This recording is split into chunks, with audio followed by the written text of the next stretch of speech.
Welcome to the Dome Keeper podcast. Dome talk. Hanging Dome with Connor Berry. Good Lord.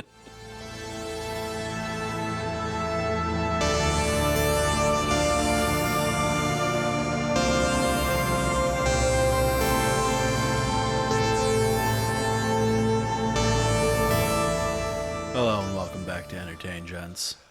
Hello. Hello. What's going on, Mr. Brendan? It's a good time in the world if you like to watch and play things.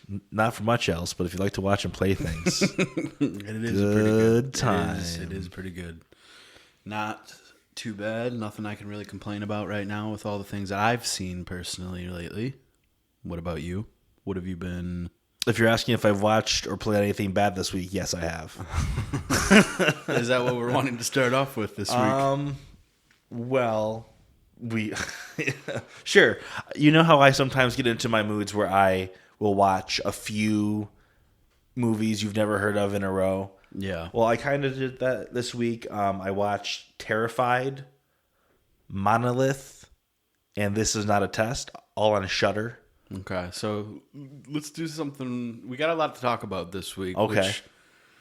These ones seems like like don't really count though. We just burned through with these three, right? I just want a quick summary. Give me like in 10 seconds, basically what it's about. Let me pull up one photo for you because I know you'll recognize it. Yeah, so this is not a typo. I watched Terrified, not Terrifier. And have you ever seen this before? That picture, that guy? I can't say that I have. Oh, well, I had. I thought it was an iconic one. But it is an Argentinian movie. Okay. So it has subtitles. They speak apparently Spanish in Argentina. I would have guessed they spoke Argentinian or maybe even Portuguese. However, that's Brazil. Basically, it's one of those movies where there's like a hidden presence in the house. It does do some things that are pretty creative. It's based around like you can only see these entities from a certain angle. Okay. So there's times where like the camera will like shift back and forth around an object, and depending on the way it's looking from, you'll see something different. So it was pretty cool. It was pretty scary.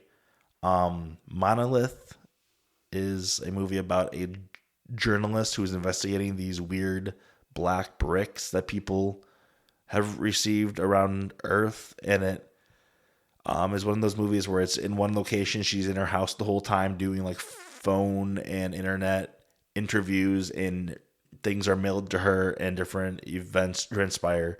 You could say that about really any movie though, right? There's some transpiring that goes on for sure. Some plot unfolds, but there's some transpiring. It tries to be like a introspective like alien invasion movie. But it was also another movie that was kind of just based around like hidden trauma and like generational trauma, and it's like I just wasn't super impressed by it. But in the third one I watched, This Is Not a Test, is a about a group of teenagers that rally at their high school after a zombie outbreak. And this one wasn't bad at all, but it was very generic as far as zombie goes. There's pretty much every zombie movie trope you can think of is in this one. But it was all right. I don't know why I watched all of those. I could have watched Spider Noir, but I thought I have like 2 hours tonight, so I could get through one episode of Spider Noir, or I could complete an entire movie. So that's how that happens. I mean, I do kind of get that though. Like, I started Spider Noir right when it started, and then like was gonna finish it that weekend and just didn't really end up doing that. Got busy, and now it's like I put Andor on hold to watch that, and now I have two of these shows just in progress. Like, stuff just happens sometimes, and it's hard to. And what did you do instead of finish Andor? I played some Resident Evil 9. Resident Evil 9. what was I calling you? Leoner Kennedary or something like that? Yeah, when I had because my hair. You just got a haircut. I did today. Yep. Go back to previous episode for confirmation of that. Okay. You like that? Like they don't believe it. They're like, bullshit. There's a raccoon on the patio. Oh, I didn't put that in. You didn't put what in? The prime time trailer. But you can continue. I'm just adding to the notes. I'm live producing. That's all. We are pretty excited for that as well. All right. Yes. So you played some Resident Evil 9 this week. I did, yeah. It's pretty much. I don't really have much to talk about it. I did play the SteamWorld Dig game, which I do think I will kind of have on the back burner. Just kind of play it when I'm burnt out and just kind of want to sit and play just like a fun, like, collecting type game. You know, I don't know. Like, those games, it's like pretty straightforward. It's just like one, mission, basically. Go down and mine and upgrade stuff to mine. And it's just kind of nice sometimes to have a game like that. You just don't have to think. Like, especially like playing Resident Evil 9, it's like I legitimately have been playing in like hour segments because it's like so tense. Like, you have to switch to SteamWorld Dig to just cleanse your palate a bit. It's just too, like, I don't know what it is. It's something about like how intense these newer like Resident Evil games are. Because like Resident Evil 9 definitely is like a mixture of 7 and 8, which I know that you and me were never really like as interested in. And I never Those really being was the first person perspective ones, right? Yeah. Okay. Yeah. So like Village and I guess just 7, I think is it was the Resident one in the Evil's Biohazard. Yes. And then it was Biohazard Resident Evil in Japan, I believe. Okay. And the 7 was like stylized into the text. But yes, the one in Louisiana. Yeah. In the swamp house. Yeah, I never was really a fan of those. It just was like the horror was a lot more like gore focused. Not like gore focused, but like it just seemed like the intentions were to be far more intense with like everything it did, which to some people, some people love that. That's just to me not what Resident Evil was. Like, especially by the end of the series, like, and I get like a lot of people wanted it to go back more to like its roots, but like still like the prime of the series I would say is probably 4. I would think a lot of people probably liked that game the most out of the like original series, and I would say even out of the remakes, most people like 4 the most. So like there is like a certain like styling of like having some amount of like action segments in these games that I think are important. And to, finally get to my point, I kind of like how RE9 is kind of blending these, but like still me being a person that does, it's not like longing for those super scary moments. It's kind of like off-putting a little bit sometimes, like some of the stuff that's like shown in the scary moments, or just some of the things it makes you do. Like the first segment that I did with the girl, basically like Grace, into like, like you start off with her, and then like the first actual like game, besides being like a tutorial, basically, is this giant monster is chasing after you through these dark hallways, and the only way that you can get to safety is in the light areas. Mm-hmm. And slowly, one by one, she takes these rooms out, and then like it's a prolonged thing. Like I've died like once or twice because I didn't understand what I even had to do. So like at this point now I figure out where I have to go, what I'm getting. I do it all, and then like it progresses into the story. She doesn't even like escape. Like the whole thing is basically like this chick is like not very good at all of this. And because Leon is, it's why it's like more of like an action game. So you're like playing as someone who has like zero experience with all of this stuff, is like really clumsy, like to the point where like when you're running, she'll literally fall over like on nothing, just like slip. And it's so frustrating like because some horror movie logic there. Yes, like when you have something chasing you, even if you're not really scared, just because I don't want to lose, like my ass is clenched so hard. Like I'm like, oh my God, go! Like, and it is scary. Like the noises they make, like the atmosphere, like there's Sound design is one of the room- roughest things for me with horror games for sure. This room that you're sitting in while you're like waiting for this giant thing to pass. I'm like sitting there watching, and it's still just dark in this hallway, like looking out into this doorway. And I don't want to go out there because it's like something about it just feels so real. Like if you were in this like room right now, you wouldn't want to go through that door because you're thinking, I can't see. I don't know what's around the corner. And I just saw that thing. Like, Did you play it in VR? No way. There's just no way I would have a heart attack, I think.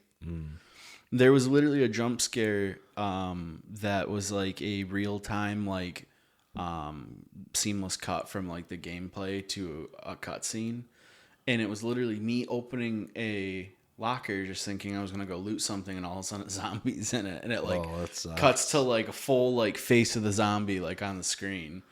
And that's what reminded me of Alan Wake 2, like when those people like randomly scream on the screen. I don't know if I remembered I don't know if you remember seeing that, but it was just it would irk you really bad. It's something I don't see in games, and like it's cool that there's an evolving, but yeah, you were saying how there's no gap between cutscenes and gameplay.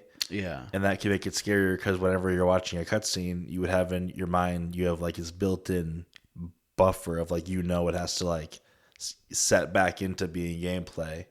So no matter what happens, you weren't fully immersed. But now even the cutscenes, you never know when you could have to do something, when something could go wrong. That's pretty cool. It is cool because it almost goes to show how these like horror games can utilize graphics and like atmospheric like particle effects and stuff like that to really add like this like almost psychological trick on us where like it makes us fear something even more. Like, and I just don't know if other games, I mean, maybe I could be wrong, but I feel like other games don't benefit in that way just from that alone. Like Resident Evil doesn't have to be this huge, triple A. Well, it is triple A, but like huge, like I don't know why I said that. Huge, like Assassin's Creed. Fucking idiot. Yeah, I know. It's stupid. Stupid. It's only one of the best looking games ever. Fucking idiot. Never has a Porsche looked better. Yeah. What were you just saying? Resident Evil 9 is pretty cool. There was the action scenes. One thing I want to say before we wrap up, like the way that it introduces you to Leon is so cool. Like it just picks up with him like investigating a case. Like he's never really like stopped like the mission. Like he's just been doing stuff this entire time, which is like so cool. It is cool. Like you always like think like in those games like it's gonna be someone's like retired or like like he just didn't stop. He just is like part of this like bureau that investigates this kind of stuff now. So he's like already on like the case of like what's going on with this girl that you're also playing as, and like he's like right behind her trying to like kind of like catch up, and he doesn't know that he's looking for her, but she's involved in it. So it is kind of cool. Like I'm waiting for how this connection is going to kind of be, and I don't know.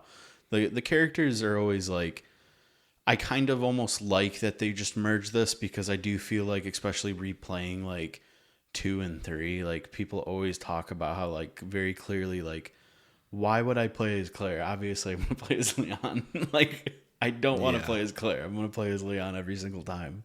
It's just way more fun. You get a bigger arsenal. Like you get certain story elements, but it's like not something that you can't just go YouTube. That's what I did at the time. Some people like an achievement hunter would probably want to do the whole thing, but I don't care about that. I just don't care. Yeah, that's not you. Every time I try and do anything like that, I'm like, my time is not worth this.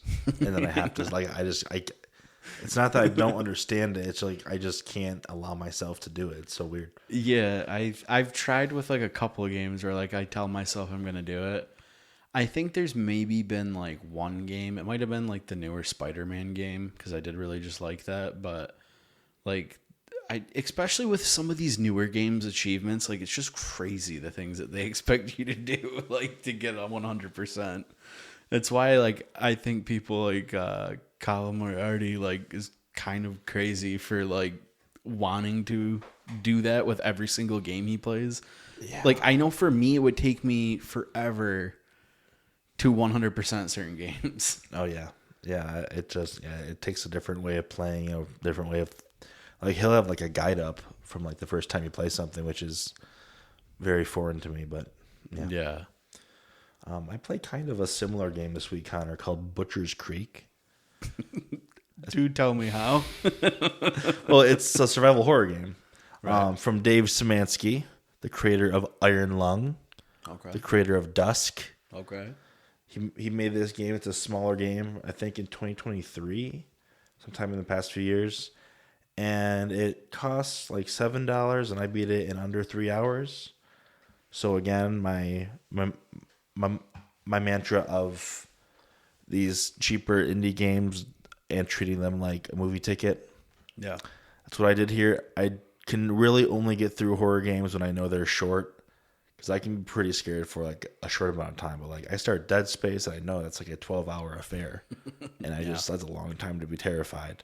It sure but is. This game is first person. You go to investigate this complex in the Appalachian Mountains, and it is home of a Texas Chainsaw Massacre looking cannibalistic cult. Oh wow. So you get kidnapped by them and you break your way out. It's very low poly. It's kind of a shot like found footage, so it's like very grainy, very like low res and everything. And the combat gets pretty repetitive. But something like cool that it does is it has like the videotapes you pick up, which you have to put into these CRTs to save. Okay. Kind of like Resident Evil on the harder difficulties with the typewriter. Yeah. And like the ribbon you put in the typewriter, right? That's what it is in that. Yeah. But this cult is like making these tapes of the murders that they're doing. So that's why they're scattered around. But something that kind of makes the game come alive is when you realize that instead of doing the melee combat, you can kind of pick things up and launch them, kind of like your hands are like a Half-Life 2 gravity gun. And the game knows this because it ends up, they put like saw blades that spin and like holes you can like throw the guys into and stuff. That's sweet. And something else cool that it does, instead of like health pickups or health stations, at any point you can switch to a camera, and if you take a picture of blood or gore, it'll heal some of your health. Oh, wow. And what this does is it makes you want to hit enemies or fight in a way that puts blood onto a surface so that you can take a picture of it. So you might open up a closet, and instead of a health pickup in there, there'll be like the scene of a murder, and so you can take a picture of it to get health. So it just like feels a little more immersive than health, and it's also more dynamic in how you can work harder to get more health from the enemies if you really need it, which is cool. Yeah, I mean, even what I was talking about, like with the horror games being able to like take that one little element, and like I feel like a lot of bigger studios kind of forget that like at the end of the day it's a video game, and so having fun with it is kind of all the point. And like the more corporate it gets, the more harder it is to do that. But like something like that feels really reminiscent of like an older type of game, even though it's like pretty grim for a video game, like a mainstream video game. But something like that is like, you know, far more interesting than just it being a health pack, kind of like you brought out. And I do think that's, you know, a cool feature just from hearing about it. I definitely want to kind of check that out a little bit now. Yeah. So that's only four-ish hours. That's not true. I said 2.5. Why'd you say I four-ish? think I had read 4. Why'd you say four-ish? I think I had read 4, and then it took me a lot less time. There are a lot of notes to read if you want to like. You're just saying you're better now. No, I'm saying you could probably get more out of the game than if you read the notes more patiently. I think there's some story of like a cult member that kind of defects. And something that it does that I was hoping it wouldn't do is it does kind of dip its toe into being supernatural at the end. And I was really hoping it was just going to be like this gritty thing. It's a pretty disturbing game, but if you can handle those themes. It is the sound design, the soundtrack by Andrew Holschult, who I talked to you about before. We like him. He did the Dusk soundtrack in the newest Doom expansions. And like what we were saying about sound design making stuff scarier, this game has my least favorite sound effect ever. It debuts it when you're walking through a forest trail in the dark in like the middle of the game, and it's the sound of these footsteps that are getting louder. Like, oh, I can't do that. So it has you like looking around for something approaching you, and from what I saw at that part, nothing was. But like that's definitely what the sounds were, and it had me really tense. And I'm happy. I was happy that I beat it, so I could uninstall it and not play it again because it was pretty scary. Yeah, Butcher's Creek. Yeah, sometimes I don't know. Sometimes I have to be in like the mood for it. Like I don't know. It's not the type of thing like you wind down with. You know, sometimes you can still kind of watch a horror movie, especially if it's like something you've seen before, and it's like not as tense, but it's like just playing a horror game. Like I can't imagine sitting down and like relaxing and being like, Yeah. It's definitely like an environment that you have to want to be in, and they definitely can be fun, but it's just not something you can do all the time, at least for me. Yeah, it can burn you out. Yeah. I don't know if you had anything else to say on Dome Keeper. I know we've been still playing that a bit this week. It's also just one of those games that's just like so simple to understand and like fun though. Except for Zion. Zion's short a few chromosomes. He's retarded. I'm sorry. He did all right, but yeah, I like Dome Keeper a lot more than I thought I would. I don't like to play it by myself. It's too stressful. It feels like you're always just having to go back to shoot. Yeah. I don't blame you at all. I mean, it's not like, I don't understand why you would want to play it alone. It feels like it's very much and it just got its multiplayer after 4 years. I mean, it's so strange to me. There's probably other things you could utilize, but like the other thing I think about is like, is the guild assignments like a new thing? Because it's like, how would you do that on your own? Yeah. There's no way. Maybe just it's always the meta to use the battle drones or something. Welcome to the Dome Keeper podcast. Dome talk. Hanging Dome with Connor Berry. Good Lord. Here at the EntertainGents, we get down and dirty. That's right. Marathon Season 2 started yesterday. But I guess some Destiny hackers were DDoSing it all day. Oh, really? That's the rumor. I'm not a reporter, and I didn't confirm that. And this is a news show, so I can spread misinformation. But I did hear that. Hasn't it been like, haven't people been saying it's not that great so far? Season 2 of Marathon, I haven't really heard anything about yet because of the server issues. I know that there's the new map where it's supposed to be completely dark. I know they have a free week going on from now to the 9th. You can play for free. Yeah, I don't know. Apparently they're doing a full PvE mode soon. Yeah. But what is in the game is the one squad, and then it's all rooks in the game. So how many people would that be in total? I don't know how many rooks there are, but rooks are always queue in solo. Right. But they've been, the rats flock together. Birds of a feather. You know what I mean? Are you going to be getting back into it, do you think, at all? I want to try the new map because I've heard that it's like actually nighttime dark and not daytime tinted dark blue. Yeah. Yeah, I do like when games do that. It's definitely like, it's noticeable for sure. when it's actually like dark. Like I do think Arc Raiders nighttime maps were pretty good for the most part, or like Helldivers is good as well. Yeah. But not many games like actually get that nighttime element really right. It's either like too dark or too bright. Splinter Cell Spies versus Mercs, they had good darks. I mean, Splinter Cell as a whole has fantastic shadows, but Yeah.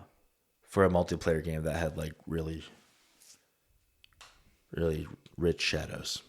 I agree. I have still been playing periodic runs of Slay the Spire 2. I saw you the And other I night. beat Ascension 6 like 2 nights ago. Good. So I'm on to 7. I think there's 10 or something. What happened? I don't know. All right. There's really 10 Ascensions. That's I think the first game had 20. I don't know if I'm tripping or not. crazy. Yeah. Very fun game. I have discovered a few late game cards that have proven to be foundational for a lot of decks, such as convert all current poison to block. That's a great card. Wow. I didn't get that till that was one of my last cards I unlocked. I don't know if that's set or what, but That's pretty good though. still liking Slay the Spire 2 quite a bit. I need to get back into that at some point. I would love if it comes to the phone eventually. Comes to the phone. I would play There's no a lot more. I would really, really assume that it would. I don't think you have to worry about that. That's pretty much all I played this week. Yeah, I mean that's pretty much all I played. I played Ship of Fools, obviously, as we've talked about a little bit. I think I'm gonna keep kind of playing that. So I think just with how stacked it is with movies, I feel like we should just get into that, and I'll save that maybe for next week. Sure. One thing I would like to start with, though, if that's okay. Uh-huh. What did you think? Firstly, without spoilers, and then we can get into a full spoiler discussion to kind of give people a chance to skip ahead. What did you think about the most recent episode of From? And what do you think about this season after that? I don't think there has been any quality drop in the writing or the acting or anything yet this season.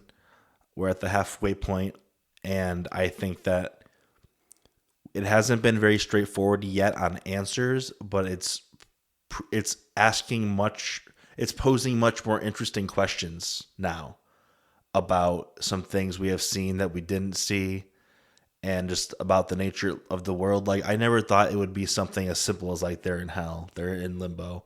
It just seems so like that would be unsatisfying to me.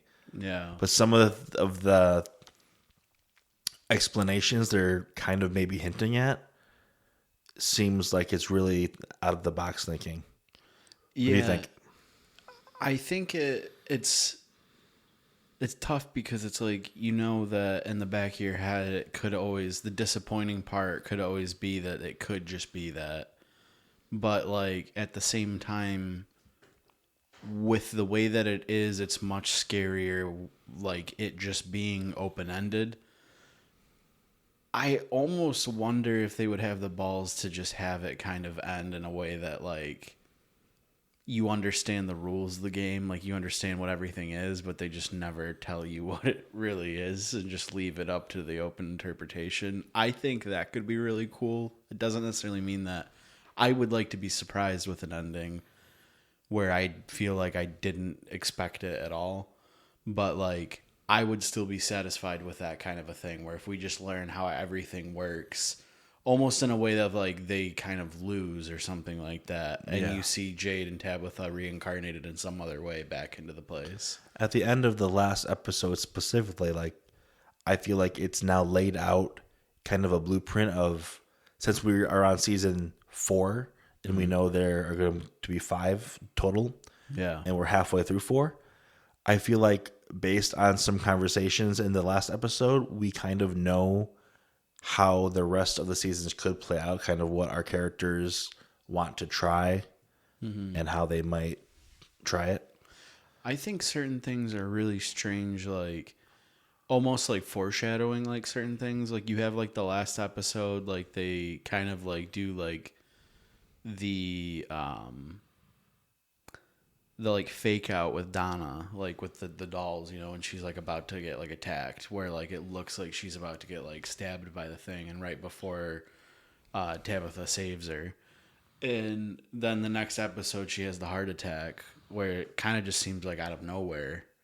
You know, I mean, I guess she's had a lot going on and the stress could have like, you know, built up, but like as far as what's going on right then and there, like she just left the room and like collapsed suddenly. So I kind of feel more so, especially with her like waking back up so quickly and everything without, you know, it's not like they have an ability to really offer her much medical care there or give her a ton of medicine or anything that she would need, which I'm sure is something you would need after having a heart attack. It almost seems more like the place kind of self-induced it to a degree. Yeah. And then also woke her back up. Like it was correct. Like Donna was supposed to die, and it was correcting it by now doing the heart attack, but then they were able to save her again. They were able to correct it by, like, it seems like the place is starting to be more resistant to what they're doing. Yeah. Which I think is what you're kind of saying. It definitely seems like the man in yellow gets sent whenever they start to get too close to whatever, and it wipes like. And that's kind of the interesting thing with Victor, is that he's the only person so far that we know that survived one wave of this going on and then made it to the next group. What's also interesting is we haven't seen the man in yellow explicitly acknowledge, like, we don't know what he thinks about Victor. Like, does he for sure know that Victor survived there? He knows that he killed their family. Yeah. The mom and the sister. But from what I remember, he hasn't really seemed like he's made it known that, like, you would think you would have some sort of interest in Victor if you would have known this is the only guy that survived my cycle so far when I reset everything. That's what it seems like. He like resets the cycle. It seems like every time they try and stop him, and every time it doesn't work, and it starts over at some point. You would almost think too, with like, it's very weird to me how, like, with how we know they come into the town, like he has to like shapeshift into somebody and make them think that they're just another person that came, you know, got trapped there. That person very well could have seen Victor. So like, to me, it seems like it points more towards the man in yellow would have at least known that somebody got away or somebody wasn't there. You know what I mean? Like, I feel like it, especially with like what he's doing right now, unless you could say that's like the first time that it's ever happened this way. Like, it definitely seems like the girl is taking account of everyone in the town, like having discussions with people, saying things to get people riled up. Like, she's been talking to Kenny a bunch, to like the EMT girl and her wife. I can't remember their names right now, but all of every single person, like, it's like always something that's just gonna be kind of like either her explicitly saying something really effed up to them, or like, I mean, the whole doing situation, something that's like her with Victor's dad, it was so effed up. Just like understanding the context of it just from one side of that, and then him drinking the blood at the end. It seems like to me, the man in yellow is trying to poison his mind, like Boyd's wife. Yeah. And hopefully that doesn't happen, because Victor was on the edge in this episode. All right. And I don't like seeing him.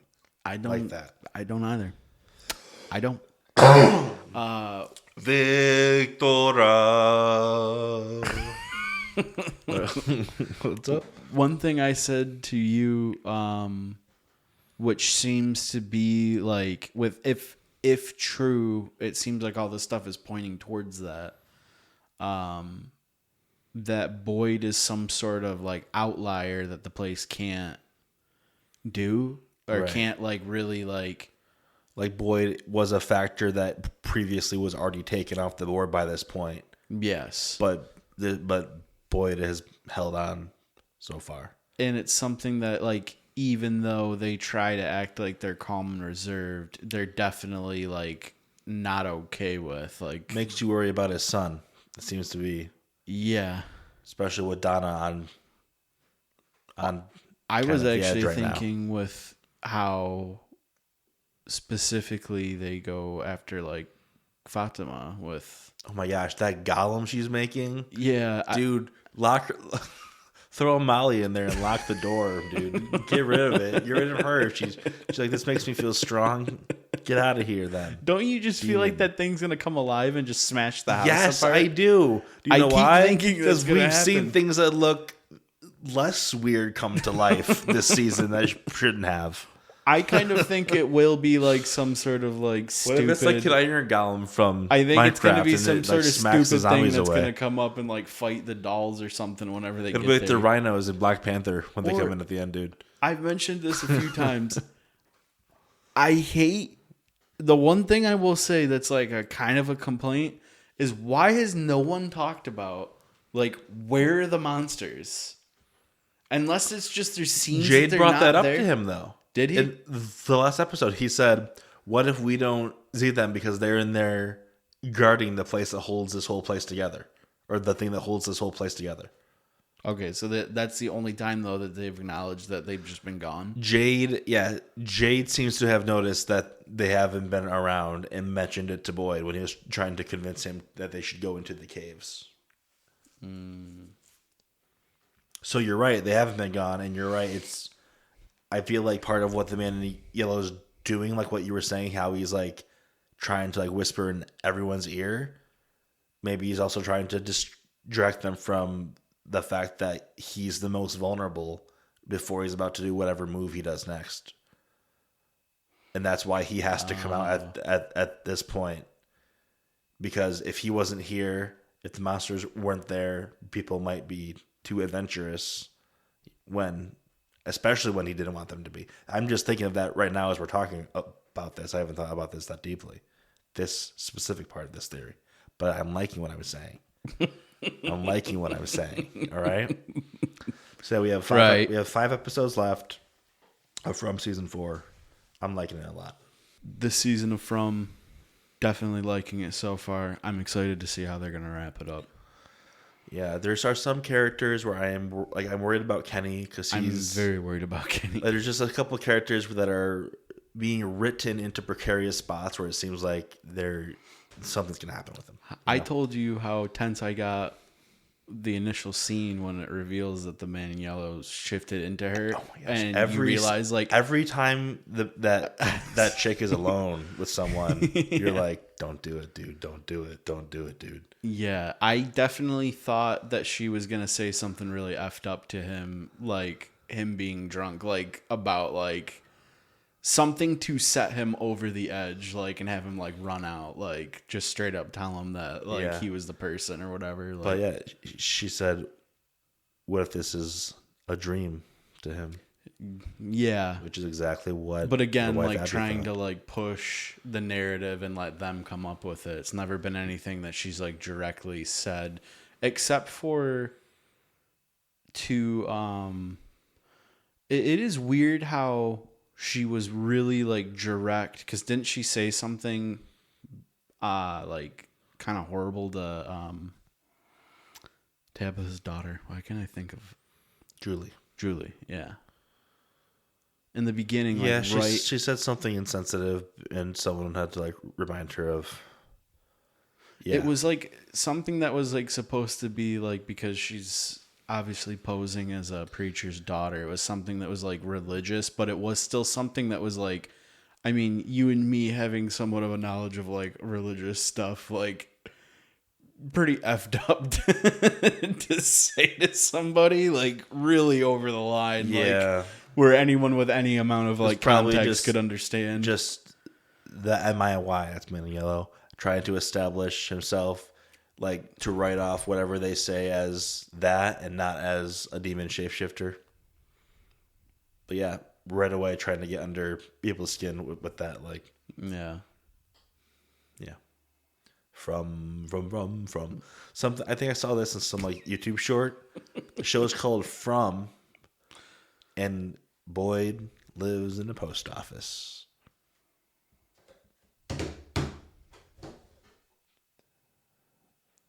I'm gonna eat your shoulder. I'm gonna eat by your shoulder now. Connor, we watched a movie finally that I've mentioned, I think, for a couple years at least. Mm-hmm. It Follows. It was worth the wait. I used to think it was a sequel to the movie It because of the title, It Follows. This was like many years ago. Dumbass. Yes. It's not that. It's not that. It's much better. Yeah, this was, I think, my third time seeing It Follows. But the first time I actually connected that it takes place entirely in Metro Detroit, Southeast Michigan, which is where we live. Yep. And they were in the famous Redford Theater located in Redford, Michigan, which is where Sam Raimi debuted The Evil Dead. They were there in the movie, and I said, hey, that looks like the Redford Theater. Then they're walking out of the Redford Theater, and I said, that's the Redford Theater. And then I looked it up, and I said, God, this whole movie is filmed here. Yeah. So that really amplified it. I always have this bad thing where I, like, ever since I was a little kid, go, this looks like Michigan. And then I look it up, and it's never in Michigan. So I always just have to tell myself, no, it's not. It's just some Midwest place. And so it is always funny when it actually is. Like, Barbarian was another one where I didn't realize until like actually watching it and just her being like, oh yeah, I'm going down to, like, I remember having to actually look in up the exact same. Yeah, it's like an actual like neighborhood in Detroit too that's like got its own kind of like lore to it to a degree, which also adds like some amount of intrigue to the movie because it's an ominous kind of place. Barbarian, we'll watch Barbarian Resident Evil this fall. Barbarian Resident Evil Barbarian. Resident Evil. Weapon.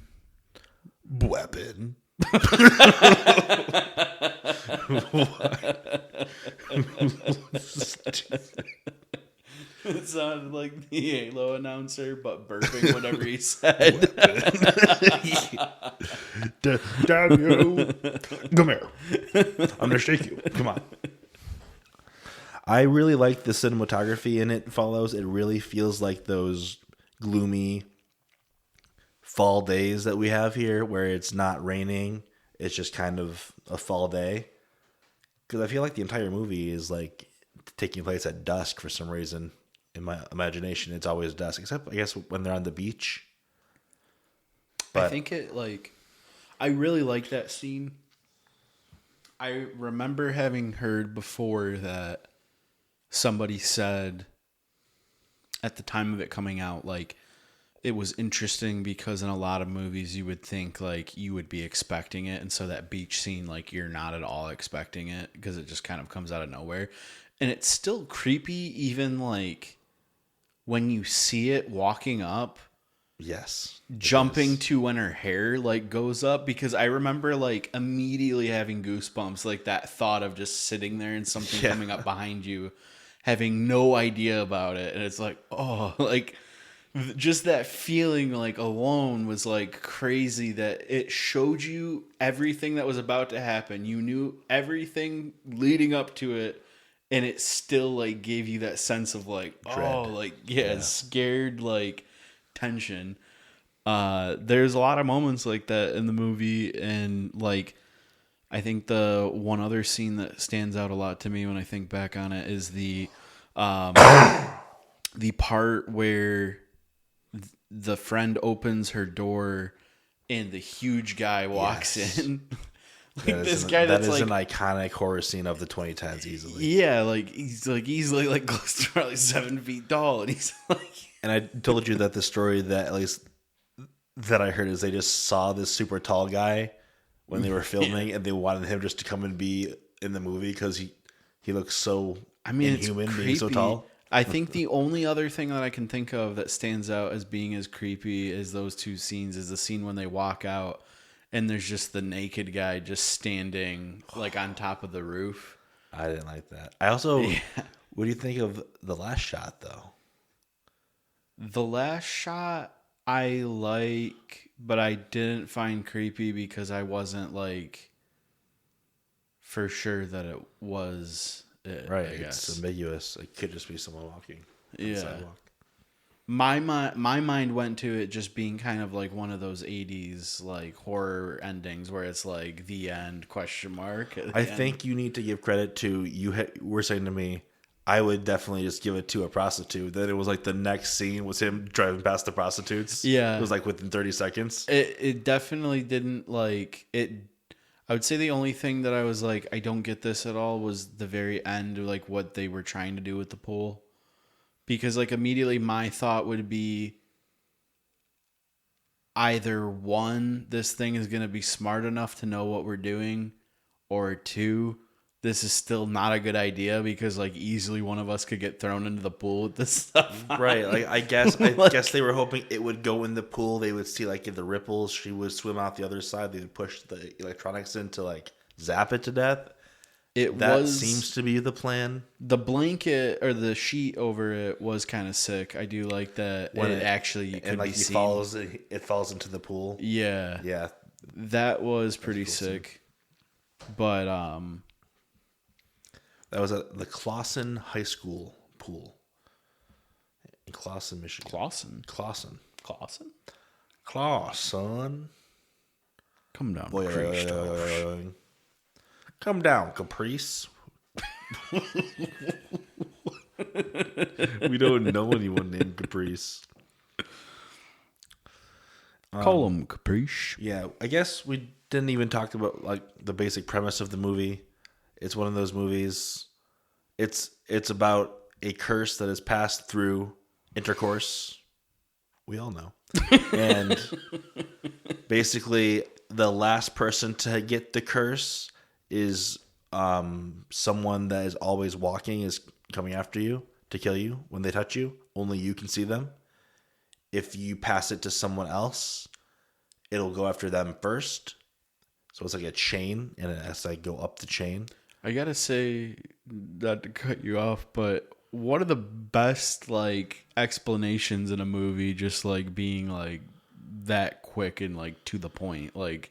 Yeah. Literally just the character explaining it to her and very ominous. Like, I love how that whole scene is shot with her on the chair as they like roll around that and parking like garage. you think it's crazy, but like you kind of like, if you have to have the curse to see the person, like he kind of needed, like she would have died if he didn't go to such extremes to show her. Yeah. She would have just died right away. Right. To it because she wouldn't have believed him. Like he needed to be drastic. I do think though, for like one minor nitpick about this movie, because I think there's nothing really to like super complain about it. The one thing that I thought was silly, like in the beginning of it, was this guy really does all of this and then just drops her off in her bra and panties like on her front doorstep and then has no plan to like move or anything, as if they couldn't track him down. Right. As if it was inconceivable just because he lived like a couple towns over that they couldn't find him. Right, like the cops are like, well, she said it was consensual. So like the guy just goes home and he's just there like in his hoodie like, you shouldn't be here. It's like, where at your house that everyone assumes you would be at? What do you mean? It's crazy. But yeah, I like the movie. It's a lower budget one, and again, it's another movie. Like, what did we talk about last time? What was the horror movie we watched last time? Obsession. You have to watch Smile. Yeah, that one's on the list. But most late to get to Smile 2, which is better. But we still have to watch Smile. But yep. And Speed Racer and Black Rain. That's at the top of the list too. I have lived my life. I'm never watching Black Rain. Listen, Michael Douglas said it's one of his favorite films of his discography. Of his videography. Oh! I'm Michael Douglas. See, I went down on Catherine Zeta-Jones, but pussy, man, that's real. What? It follows. Did you see any similarities in after watching the Silver Lake movie, the Silver Pines movie? because of the director. Yes. I definitely think, I know this sounds dumb because there's no rhyme or reason, but I definitely think I'm more interested in watching Silver Lake again after watching it. I think because I do want you to watch it just to kind of, there's a lot to talk about in it. I don't know. It's just weird. Like the more that I think about it, the more it's like nagging at me a little bit. So I don't know. I do think there's maybe more there. And I definitely think with how much I liked It Follows, I definitely think I would want to give it another shot. Yeah. A trailer came out of nowhere this week for a movie that neither of us had any idea of. Oh yeah. You probably thought I was making it up when I texted you. When you texted me about this movie, I thought these were 3 sentences that you were just rage baiting me with, because we've talked about lately, especially with starting this podcast and movies being more on the discussion, about how I'm a contender in A24 slop. You love A24 slop. We've talked about it the past couple episodes. We don't got to get into it again, but you told me, hey, Robert Pattinson. You also love some Robbie slop. Some Robbie sloppy. What's up?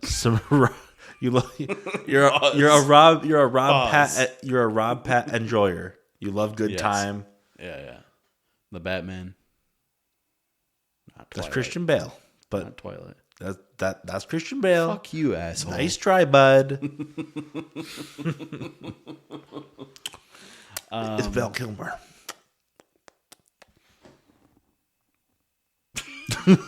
What's going on? Prime time. I said to you, prime time trailer. A24. Yeah. Rob Pattinson is Chris Hansen. 100%. And we obviously love Chris Hansen. Why is it obvious? We made a video. Yes, we are Chris Hansen enjoyers. I don't remember if he's from here, but he's done a lot of his work. He's done a lot of his work here. He's also been arrested, I think, for multiple DUIs for sure. I was gonna say tax evasion, but I don't know for sure. Also this is what I remember. I'm not accusing Mr. Hansen of anything. We're not a news channel. No. I spread disinformation. Rob, so this seems to be a biopic on the starting of To Catch a Predator by Chris Hansen at NBC in the mid-aughts. I'm all for it.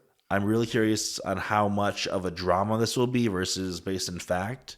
Is it going to be just about the founding? Is it going to be the whole run? Because from what I recall, it ended with one of the predators he caught killing himself, and NBC canceled the show. Wow. I'm pretty sure that's true. I wonder if the movie will touch on that. I feel like with the kind of movie it's going to be, I bet you it probably will end with something like that. I bet you will at least see some sort of like time jump in the future to like whatever landing point they want, if it's that or just they'll acknowledge it. I bet you. For sure. It seems relevant enough, and A24 definitely seems like artistic enough that they would want to touch on something kind of dark like that.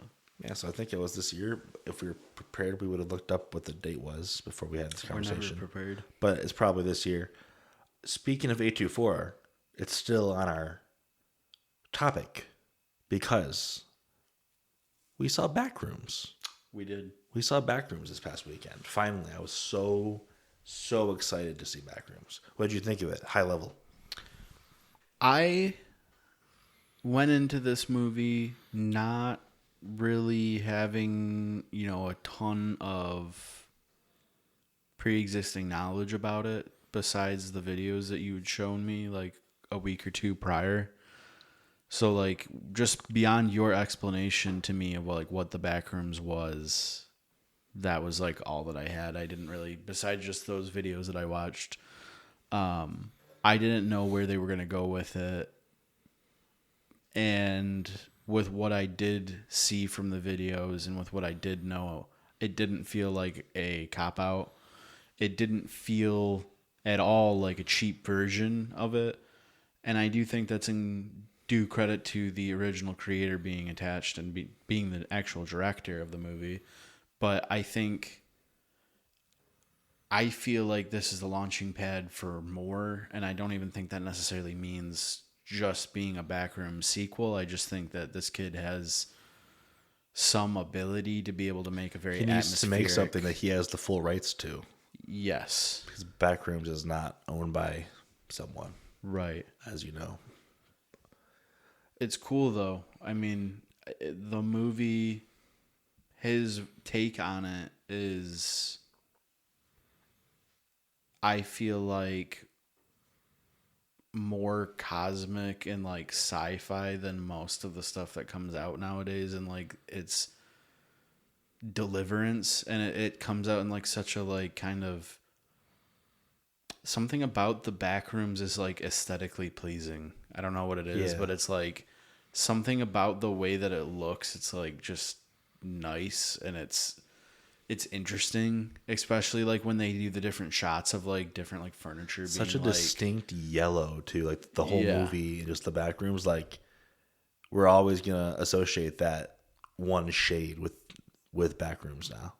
Yeah, I think especially like I think this movie is gonna go down being like a monumental movie. I mean, it's already A24's biggest movie, Directorial and not even debut, being a 84's full, biggest movie, and it beat Star Wars in its opening It's weekend. not even What else a do you full want? weekend or a full week. I It's mean, so sorry. crazy. So it's like its second weekend coming up. You figure it's probably gonna be another packed weekend, and Yeah. it's just crazy this year, specifically having so many movies created by like content creators. Oh, yeah.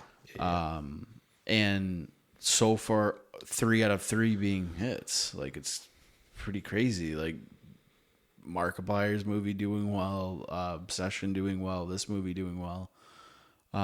It really goes to show you just with what having like an online audience and an ability to like a vision for something where it'll take you, which is cool. I really appreciate Kane Parsons' vision of the Backrooms, that it's not based around kind of like these crazy monsters. He kind of has weaved a really meaningful narrative into the Backrooms, and like I feel like I don't know for sure which meaning he might have meant by the way he went in the movie, but I feel like I can get a lot of different meanings around, especially like the main shot that we're going to think of in this movie when it's shows her house and it's going down through the floors of the back room. It's getting more and more fucked up, more and more distant from reality. Yeah. And I feel like you could take that in a lot of different ways. Like, you could say that that happened to Star Wars, and we're 7 levels down now in The Mandalorian and Grogu. You know, Right. it started out as like this pristine, the original trilogy, and it's now a copy of a copy of a copy. It lost more and more and more. Yeah. You could say that that's just like a metaphor for kind of consumerism, like diluting things.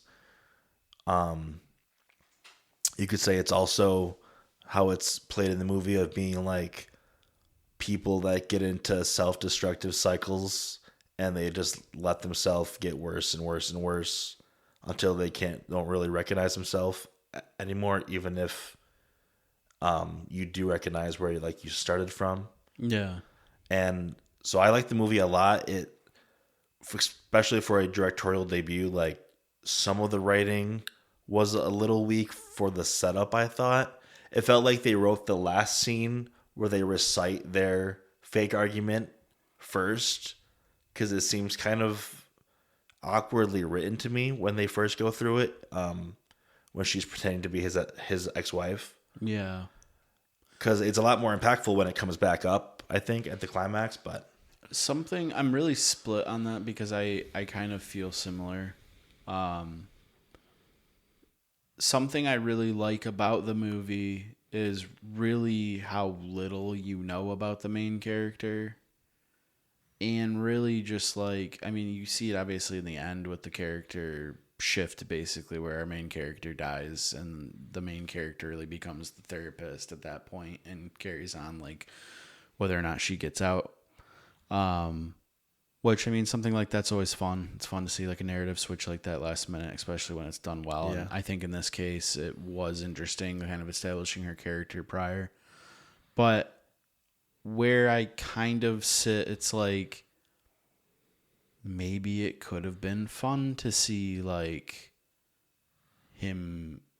Maybe it would have been fun to see like a twist in a sense of like maybe it sets us up in the beginning to see his side of things, and it's like you feel bad for him because his wife's left him and he's like doing badly with his business now, and then as the backrooms reveal it, like you realize like, oh, he's actually a piece of shit, he's a drunk, he did all these things, he's abusive. Like, Yeah. you could definitely like had some kind of twist, because really it still kind of was doing that same thing, like in that he didn't want to change any of his actions, or like he just wanted to have somebody acknowledge that he was good and didn't have to change. Like, you can even see it in the way that like she talks to him, like finally something clicks in the end, because the monster, I think, essentially kills him, because it's like even that thing realizes that he doesn't believe it. He's lying to even himself. So like I don't know. I do think it is deep, because it's like I'm just going off of what I guess feel or interpreted that to mean. But Right, yeah. like I guess at the end of the day, that is something that you could consider to be art then. Like if it's making you think about, you know, whatever little different meanings each scene or each interaction means, and something like that. Yeah. But it is a good movie. I want to point out too that he runs a furniture store in Wisconsin. Mm-hmm. And the original photo that inspired the story of the Backrooms was taken at a furniture store in Wisconsin. Really? Yes. I feel like I could watch a good iceberg video on like the origin of the Backrooms, but I mean, feel like it was like that would get a little spooky. It was a Google photo of a picture of an empty furniture store when they had like the weird walls, you know, like in that first picture of the yellow walls. I guess it's renovated now, so it doesn't look like that now, but someone posted that with like the original caption, like the Backrooms is when you know clip out of reality, and it goes on and on. It's just endless yellow floors and paint. Like that's how basic it was at first. There was nothing like, and that just people building off of it. It is weird, like how that kind of stuff like starts though, like the similarities in like human fear and like anxiety and things like that, because like it's just like weird that like we can all like look at something like that and find like the same sort of it's like we built a feeling. It's like we built a graveyard realm for like our 90s and 2000s nostalgia, and it's the Backrooms. I think that it's easy for someone to put the Backrooms in the same bucket as like a Five Nights at Freddy's, something that's kind of cringy that younger people like from the internet that they think is scary. And I think there's definitely a lot of interpretations of it that is, but I think the pared down version that Kane Parsons has created has a lot more going for it, and it's a disservice to write it off like that. And I hope that we get more of this kind of backroom stuff. I easily think like I think that this version of it is a lot easier to show somebody too. Like, I think even in it being much more of just like a suspenseful idea than an actual like straight up horror movie with like jump scare after jump scare and like very gruesome gore. Like, you know, I would feel more comfortable. Was very reserved. I'd feel a lot more comfortable showing like a family member this type of a movie or something like that I might not normally with like a typical horror movie. And I think for sure, because of that reason, I do think that will be an element that will help this movie stand out and maybe become like not a cult classic, but maybe just a hit, you know? Yeah. So for sure. One other movie I watched this week. I watched this only because I saw in an interview Kane Parsons said this was an inspiration for him when he was making the Backrooms. Mm-hmm. And this is the 2002 drama thriller 1 Hour Photo starring Robin Williams. Have you ever seen this movie? I have heard. I think I I don't know if I've spoiled like the entirety, but I feel like I've at least seen some I things don't about think it. I've it's a watched like a super video. spoilable movie. It's really performance and aesthetic. It's like Risky Business to me, where it's so much about it's like chewing up the scenes and how it looks. Robin Williams has a great performance as Cy, the photo guy, in this store that's like Walmart. But it has like the store in his apartment has a very liminal look. And even though there are plenty of people, because it's like a supermarket, it's still very, it has the same kind of creepy feeling you get from the backrooms. But it's kind of like American Psycho, American Beauty type of movie plot wise. I think you should watch it. I would watch it with you. I think Zion might even like it. It was a very good movie. I'm just thinking about it now. Doesn't it have like a very dark, like kind of twist? I think I've seen a video on this movie like a long time ago. I wouldn't say a very dark twist. That he's not a very mentally well man. Okay. Yeah, I think I do know the movie. I mean, if it's good, yeah, I would definitely be interested in watching it. It's hard when I hear certain things about that, like, type of thing for me to want to watch it. I remember when I saw it, I wasn't super gung-ho for it. But, I don't know, it's still probably worth a watch. I liked it quite a bit. Probably Backrooms I like the more as far as movies I saw this week. Yeah. But I'm definitely going to probably rewatch 1 Hour Photo at some point. Yeah. Pretty good. And Connor, He-Man. He-Man is out on Friday. Are we excited? I actually have heard that it's kind of good. I have no affinity for He-Man, really. You don't like Battle Cat?